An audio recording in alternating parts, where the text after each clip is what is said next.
おはようございます。今回はリフォームや賃貸でよくある短パンが乾いて角が跳ねてるような傷を再現してみました。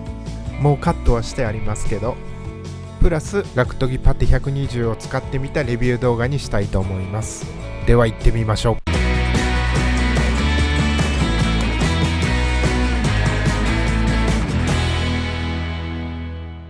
皆さんパテは何を使ってらっしゃいますか？おすすめがあると教えてもらえたら嬉しいです。賃貸でほんまにこういう傷がよくあるんですよね。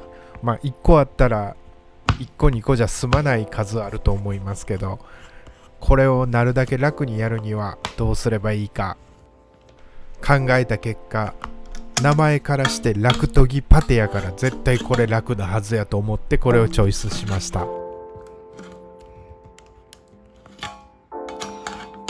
初開封なのでなるだけ丁寧に開けようとしています。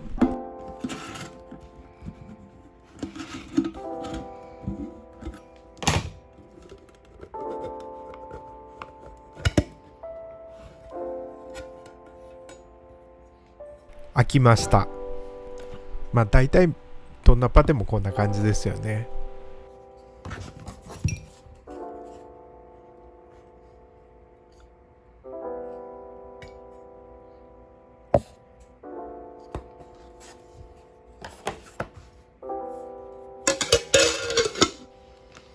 この中間パテペーストっていうのが硬化剤みたいです。使用期間は6ヶ月です。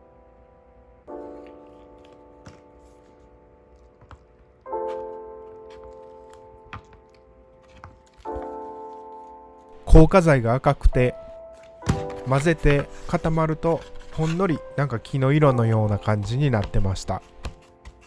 木部の補修するには結構いいかもしれません。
これはもう最初から2回パテ打つって決めて打ってたんですけど、このラクトギパテやったら最初にもう一発でポッと持って削りで面まで持っていけばパテ1回で済むから、そっちの方がええような気はしてます。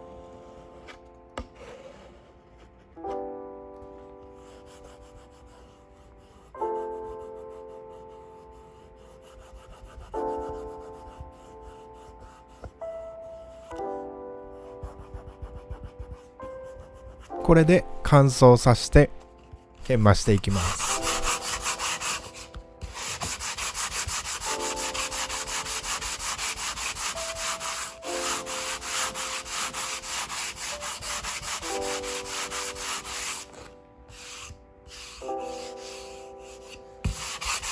サンドペーパーは180番を使っているんですが、全然力入れずに研磨してます。使っているのは上下運動の力だけです。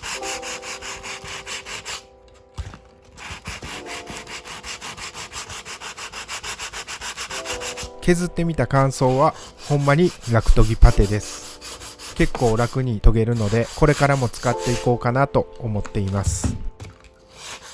でも固まるのが若干ちょっと時間かかったような気がしたので、引っかかるのはそこだけです。別作業があれば先にパテを打っておいて、別作業終わった後に硬化しているっていう状態が理想的です。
ここから2発目のパテを打ちます。2発目は少し盛り気味にしようとしたんですが、パテの入れ方が下手くそすぎてちょっとこねくり回してしまいました。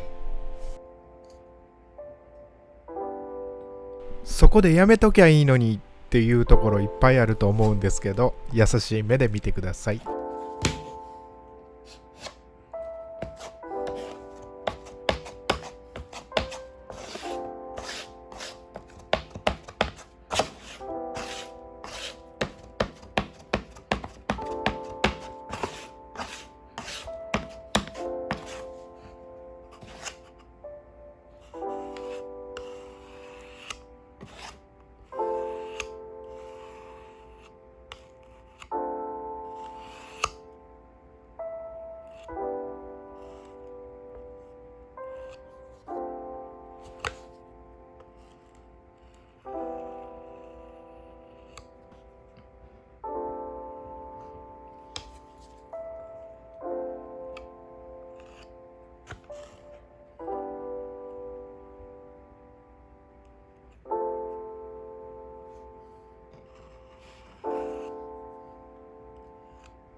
2発目のパテ終わって次に乾燥なんですが、この早送りしてる部分はだいたいドライヤー当てながら10分ぐらい乾燥に時間がかかりました。結構持ってしまったので、研磨はしっかり慎重に時間をかけてやっています。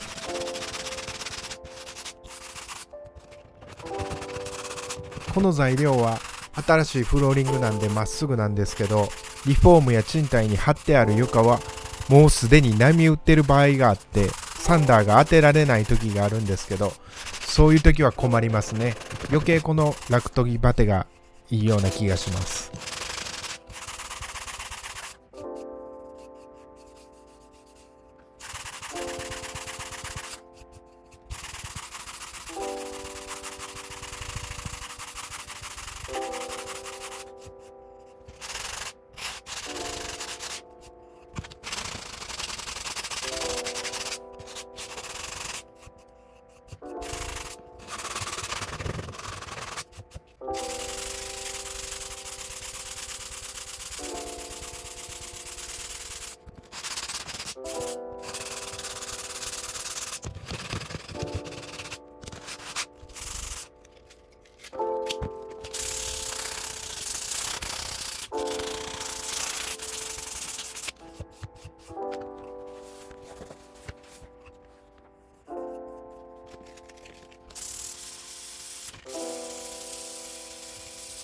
これで綺麗に形ができました。